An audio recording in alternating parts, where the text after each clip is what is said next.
Hello! My name is Kallista, and welcome back to Dragon Age 2. In the last episode, the Viscount himself requested our aid in dealing with the Qunari threat. Now, before we actually get onto any main mission stuff, I say we go and have a chat with all of our companions. That makes sense to me.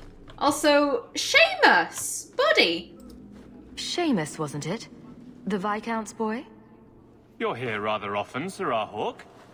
A good influence, I think. Even by not taking sides, you helped start something. I still accept no blame for defending Qunari, and I don't miss the kinship of the people who oppose what I believe. Oh, buddy. I'm sorry. I'm really sorry.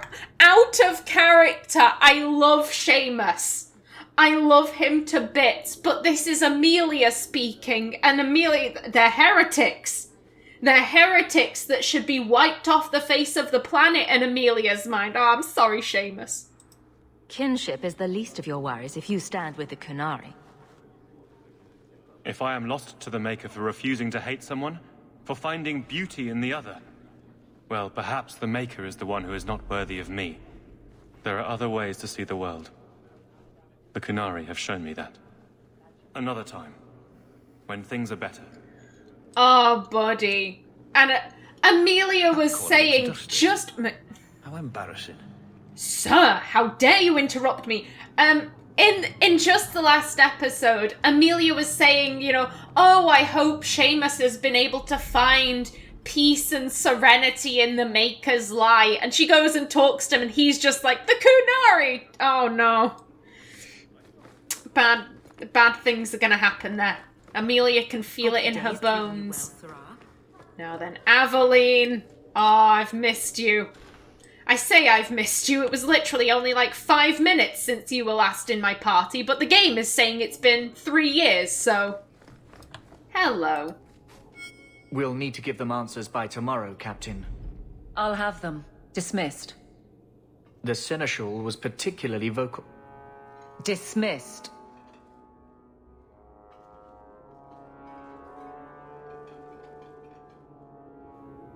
You'd think the Captain of the Guard could requisition a Templar or two, but no, that would be demeaning. Can't have them working for the people when eternity needs a nanny. Ooh.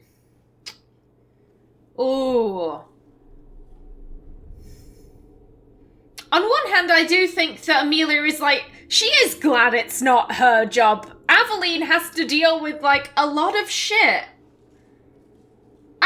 I think she'd be empathetic with Aveline. Aveline goes through a lot. You had to know cleaning up this mess would be difficult. It's not the challenge, it's the unending part. And really, I blame you. You poured money into a pot that was already full. Everything has shifted. Good job validating the fears of every anti-Ferelden and Kirkwall. My success is your headache. You need more resources. You knew Jevon left a mess. They're all good points. I didn't realize I was making it worse by getting ahead. I'm just harassing you. Although you are a bit like the center of a hurricane. You've changed fortunes for many people, not always for the better. I like that. You're a bit like the center of a hurricane. I think Amelia feels like that as well. Sounds like you're spreading yourself pretty thin. There are a lot of people in my charge. Someone has to look out for them. You guard the guardsmen? I don't turn people loose like Jevon. There's additional training, doubled patrols. Costs are up, but I've halved injuries. I'll take it and argue with Seneschal Bran later. I do love Aveline. I do love Aveline. I can see where the Seneschal is coming from. As she said, costs are going to be way up with that, but injuries are halved. The guards are going to be better prepared. It's, what are you more interested in, the cost or the aftermath? Effectively, the guards are going to be able to do their job better. Surely that's more important, but at the same time, oh, well, those costs were going to be used to make vital city repairs. What are we going to do about that now? It's... Oh, politics. Amelia tries to stay as far away from this as she can. She's not like Arton. Politics is not her arena. She wants a nice, simple life, preferably in a circle. After the last captain, you couldn't have expected this to be easy. At least I had the guards on my side. Once they understood, they rallied. And those who didn't weren't fit to hold the crest. Stack friends against the enemies. I don't know if I came out ahead, but it's for the better. Oh, you know you love it, big girl. Grouse all you want, but the Aveline I know doesn't regret a second as captain. They'd have to drag me out of here.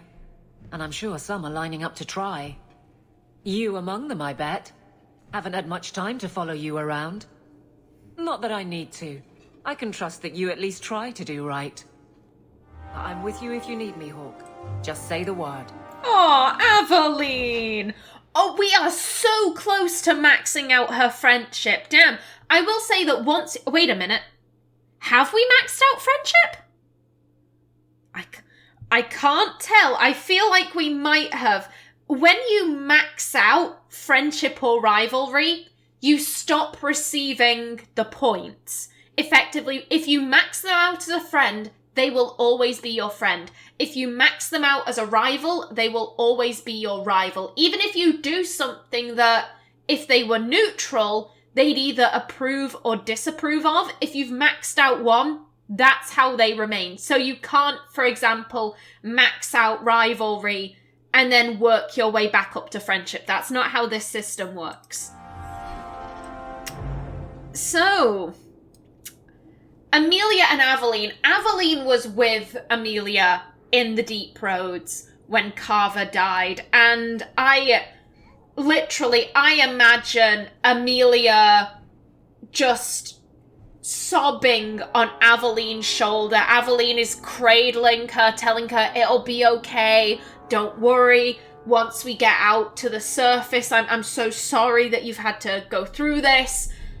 But then once they actually reached the service, I think Amelia pulled back from Aveline a lot. As I said, she spent pretty much an entire year isolated from her friends in the mansion, just her and her mum.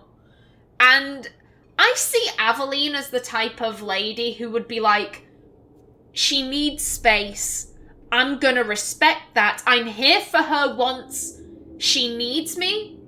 But right now, I'm gonna give her her space.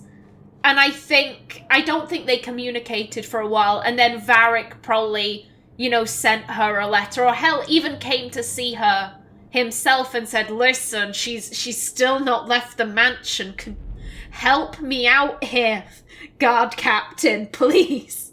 She won't leave the house. Yeah, Aveline has been a huge support to Amelia. Amelia really couldn't have gotten out of the Deep Roads without her there for emotional support. Ooh. Hello, I'ma grab you while I'm here. The Kirkwall City Guard. It is with pride that I, your Viscount, grant the authority of law and civil enforcement upon the guardsmen of an independent Kirkwall. No more will we defer to the will of foreign troops or draw a holy order into tasks unbefitting of their mandate. These proud men and women will be of the people and will enforce the laws we have elected for a civil and ordered society. And should the spectre of invasion return, the noble guardsmen will conscript from the population. For who better to amass the people's will than the constables of law charged with its inspection? This is a great day, fair Kirkwall, and I am honoured to appoint the first guard captain. Long may he serve the will of a free people. From Orlesian legacy, how institutions of the oppressors linger, the speeches of Viscount Michael Lafay, collected by Philum, a bard. Also, did we get... I have in mind... Yes, Aveline, after the Deep Roads. There we go. Since the adventure in the Deep Roads, Aveline has settled into life as the captain of the guard.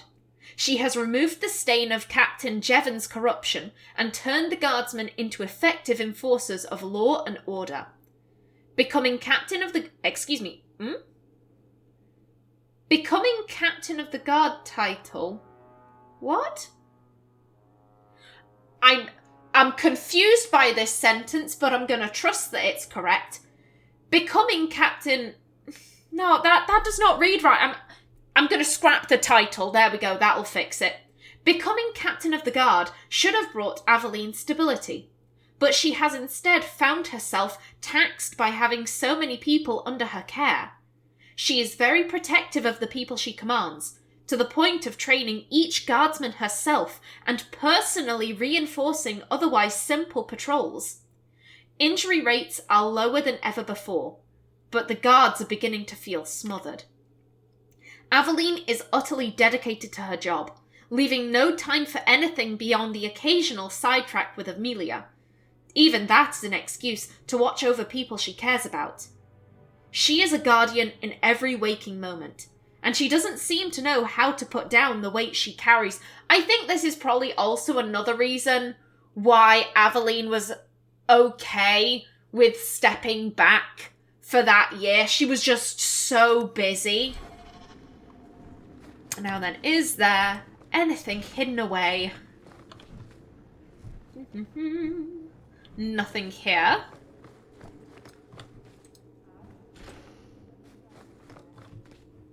And you know what? Okay, I've got to remember to come back for that. You know what? I think I'm just going to wander Kirkwall without any companions for the immediate. I kind of like that. Amelia is just taking a stroll through Kirkwall, seeing all of her old friends.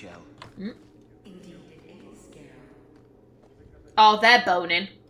They're boning. I know people who are boning when I see it. Yeah, there's Seamus. Hope the day Poor, is treating you well. heretical Seamus. You know what? I'll just check if there's anything through here. I might as well. Oh, we can go into there now. You know what? Go on. I wish the guards weren't so illiterate. I had a report come in this morning that was nothing but a bunch of X's. Okay, buddy. Good for you. Okay, yeah, there's nothing in here, but remember this room. I most certainly do. It is the cause of all of my nightmares. God damn. I would just like to repeat, Amelia knows no offensive spells. Why did I do this? Why on earth did I do this? It's because that's what Amelia would do. I complain, but I love it. Oh, there you are. I've been looking everywhere for you, Messiah. If only you humans didn't all look the same. And the dwarves are so varied? We can't all be short and bearded like your people, Bowden. Indeed. It's quite a shame, really. I came to deliver this to you. The last of the proceeds from all that treasure you found in the deep roads. It seems your friend Varric found a buyer after all, yes? Quite well done. And you ran all the way to tell me that, buddy? So you raced here just to give me this?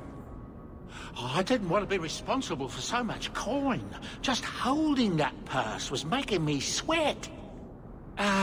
Before I go, may I simply say how grateful I am that you've allowed my boy to stay in your home. I said I would repay you for saving Sandel's life, and I shall serve you faithfully. It is good to know he is safe. Not only do we have an estate in Hightown, we also have a dwarven butler. How cool is that? I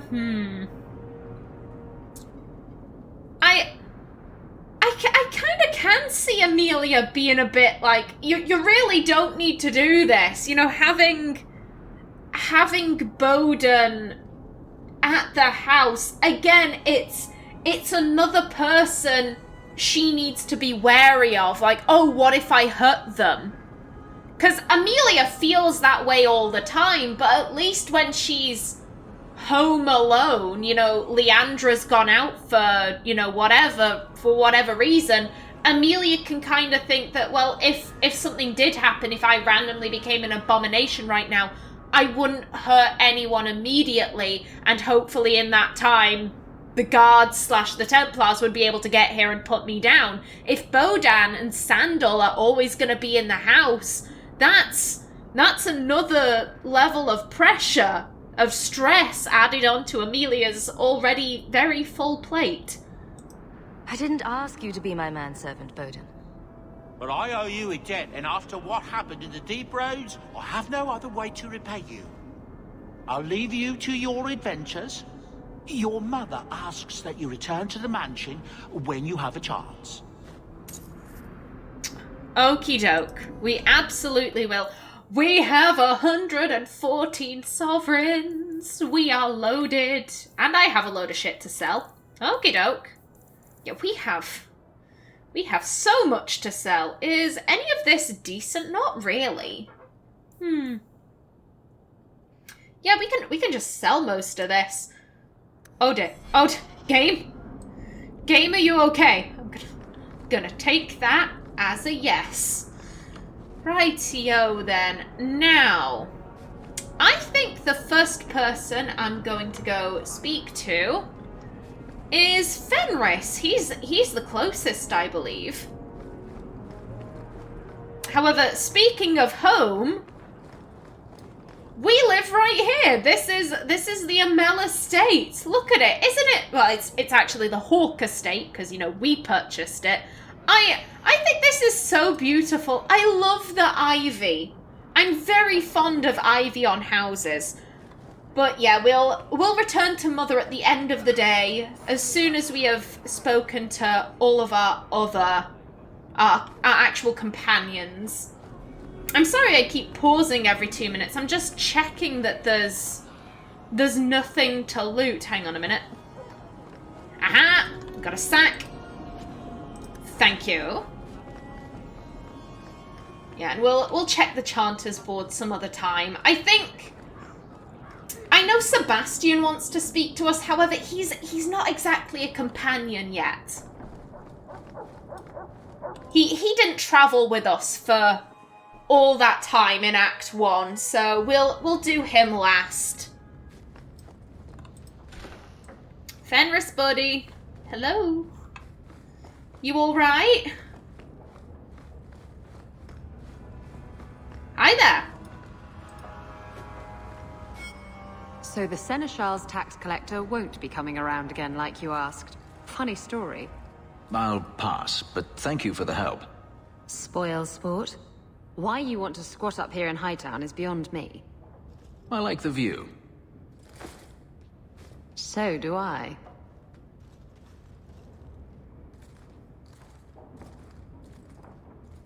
"3 years. There's still no sign of Danarius. I'm beginning to wonder if he's finally given up. You so sure about that? This is his mansion, isn't it? He must know you're here. Would you be surprised to learn that it isn't, in fact, his mansion? It belongs to a Tevinter merchant, one who has evidently given up on the place. Perhaps he is dead. Perhaps Danarius killed him. Either way, if Danarius is aware of my presence, he has done nothing. Don't tell me you're going to miss all the attention. Tell me, what do you do when you stop running? An odd question. Do what you did before, build a life. Ooh. Ooh, what a question. Because here's what I'm thinking. Has Amelia ever really stopped running? She stopped running physically, yes. Has she ever stopped running mentally? Because her entire life she's been thinking, I'll get things sorted for my family, then I'll join the circle. I'll get things sorted for my family, then I'll join the circle. Oh shit, the Blight's happened and Bethany's dead. Well, I'll go do this expedition. Oh shit, Carver's dead. Now Mother needs me there. But once she's settled, then I'll go join the circle.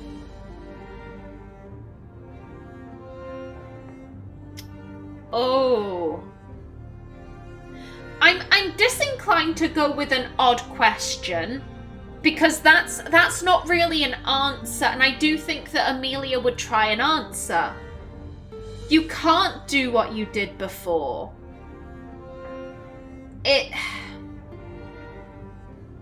I guess that's maybe like trying to reclaim your past, but I don't really think Amelia's ever done that.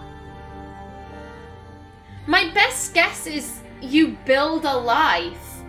Admittedly, Amelia's never had the chance to do that. She's built a life in her head where she's like, well, I'm gonna go to the circle one day. And she is betting on that. Yet these two just don't fit Amelia in my head.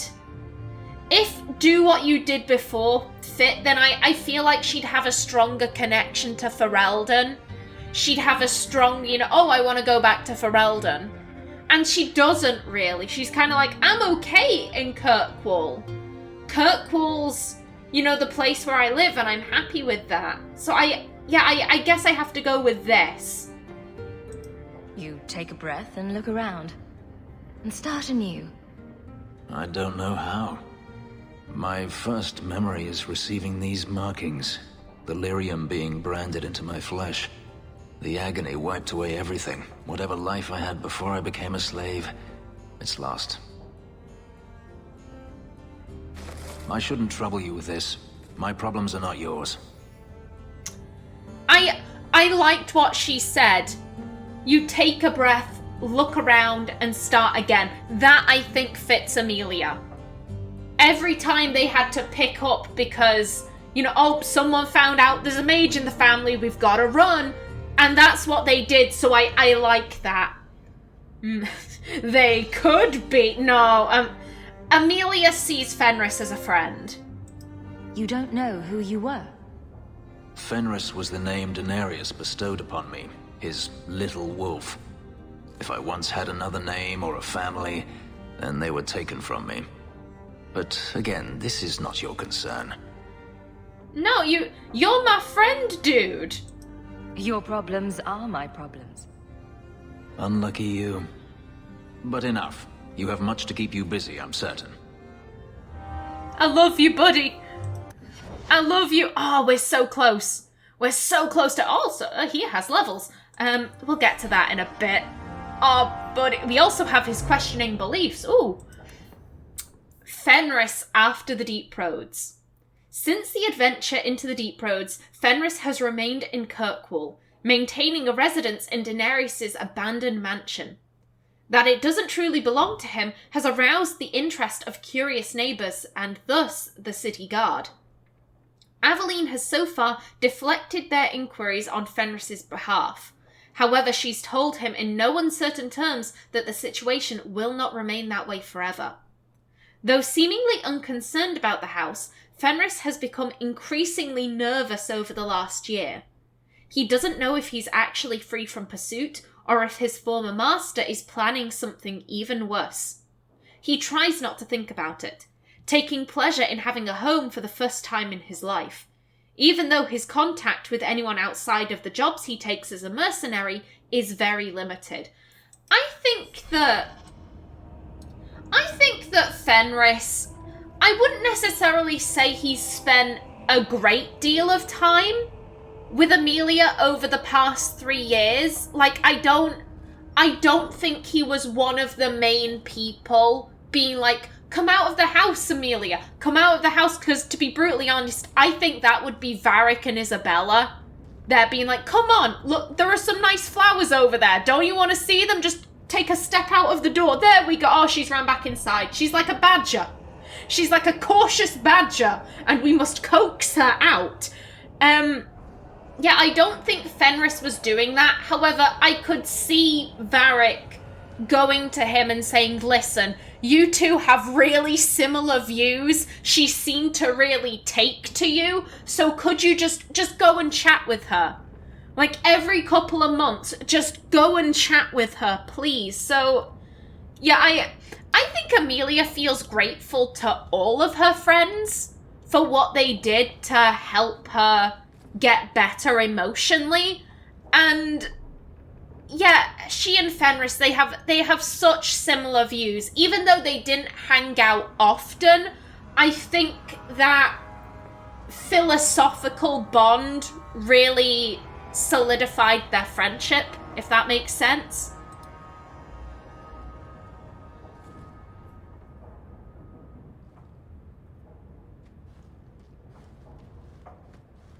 Last bottle of the Egregio. I've been saving it for a special occasion. And what's that? The anniversary of my escape. Astia Vala Firmundis.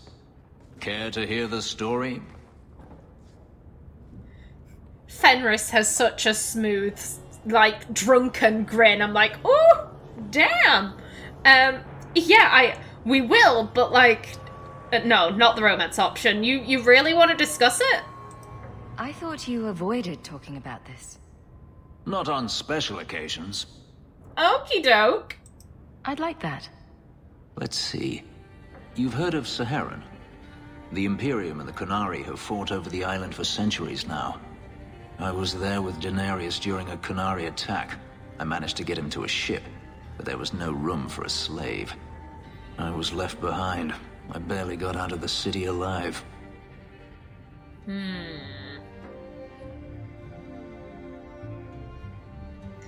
Again, this is a friend. We shouldn't be mocking the fact that he was a slave. I thought Danarius considered you valuable.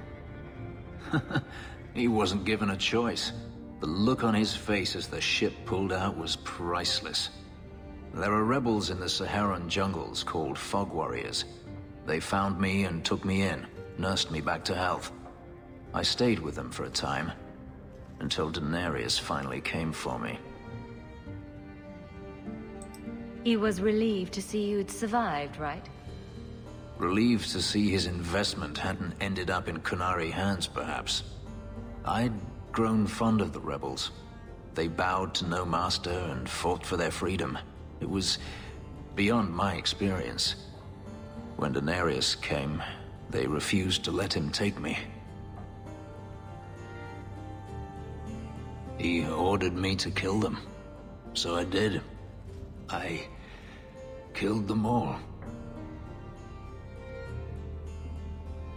Why would you do such a thing? It felt inevitable.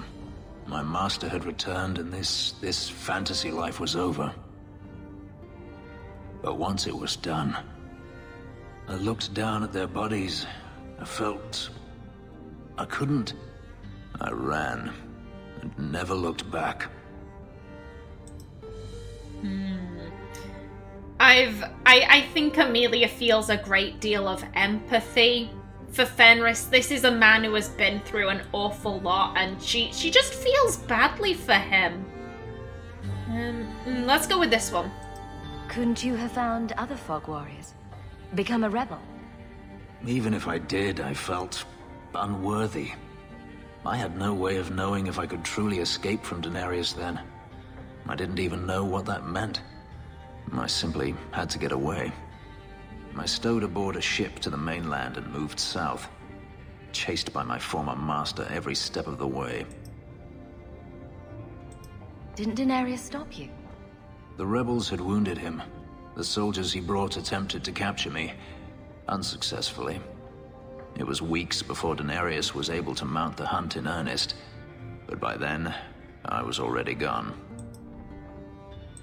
I have to wonder why you stayed with Danarius as long as you did. You have not been a slave. A slave does not dream of freedom or wonder at possibilities.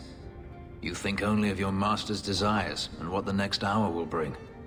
It did not occur to me that I could be anything else until I had a taste of it.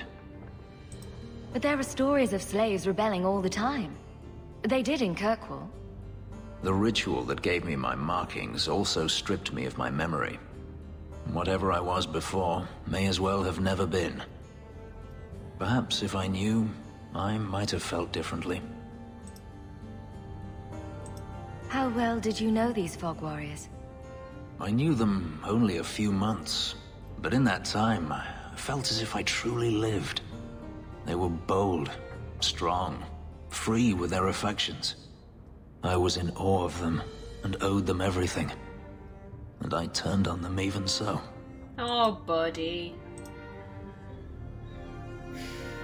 Let's not mock, you know, the story of his escape. People died and he feels badly for it. Yeah, the fact that he opened up to us, I think Amelia would be very moved by that.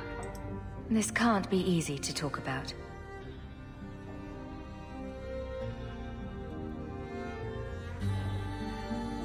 I've never spoken about what happened to anyone.